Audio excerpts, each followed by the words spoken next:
transfer the shell tops. So use some dowel centering.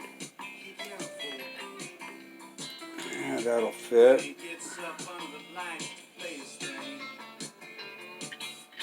Too big. There we go. So those are the wands. So all we do now is I've got this board on the back to get me squared to the very back of the bottom of the triangle. This is the bottom. So hold this like this.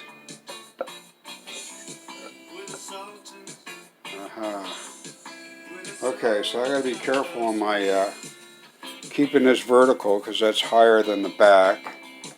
And I got this set up so that I can move this.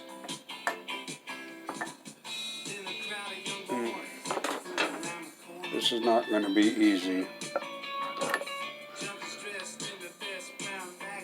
The object, I'll do this off camera. The object now is to take my square, find it, get the board centered on the base, both ways. Yeah, that's pretty close right there. And then, oh, I got to put the other one in. And then just push down to get my center hole. And then I'm going to drill in a hole on the base that's smaller than this right here. I bought some, I think it's 3/16 dowel. It fits right inside there just perfectly. So I'll drill a hole for that into there, and then we'll super glue these into here and into the top, and that'll be how it'll all hold together. Whoops. So anyway, none of this is glued in yet, as you can tell, because I need to be able to get that part finished. Morning, YouTube. So I've got this piece here. I need to make some real thin molding, which was why I did the router insert.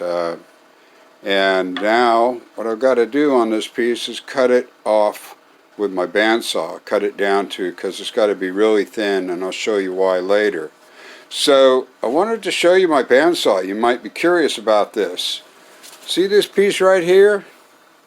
This came off of my old 500 saw table, because I started out with a 500 model, and I took the fence. This is a 500 fence, so I put this on to my table saw,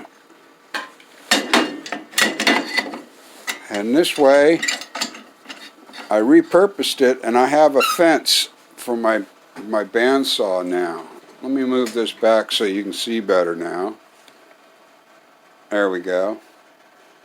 So that way I didn't have to buy it. I'd like the aluminum table because it's bigger, but finances the way they are, being retired, I could, but I don't really see the need to buy that when I had these parts just sitting around.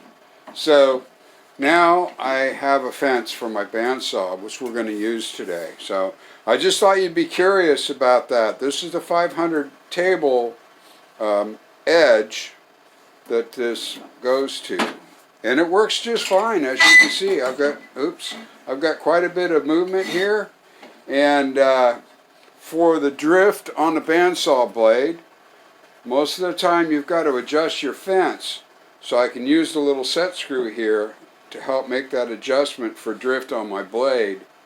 So as long as I don't change my blade and I keep the same one in there, this is usually right on the money.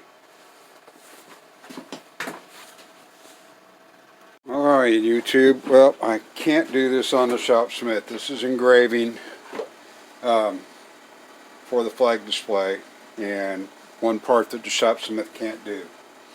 But I thought you might see what happens here. First thing I've got to do here is find the top of the character.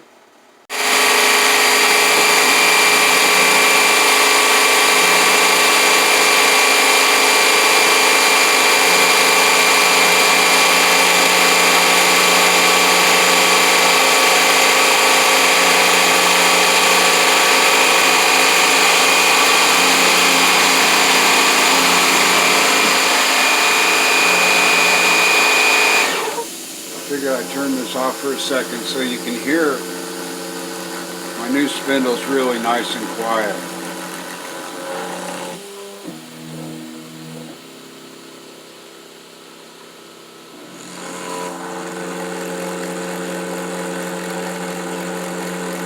I need the air to blow it out, keep it from sticking, so.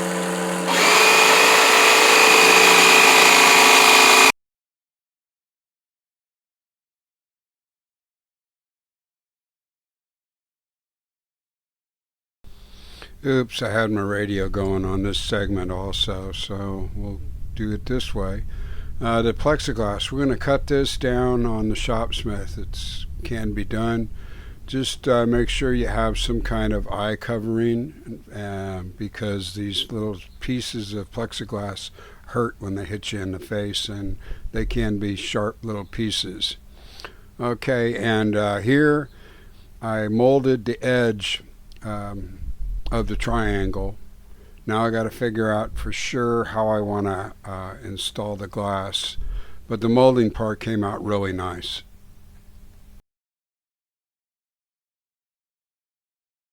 I go to 3450. It's not bad. Here we go. Oh yeah. All right. You can see that.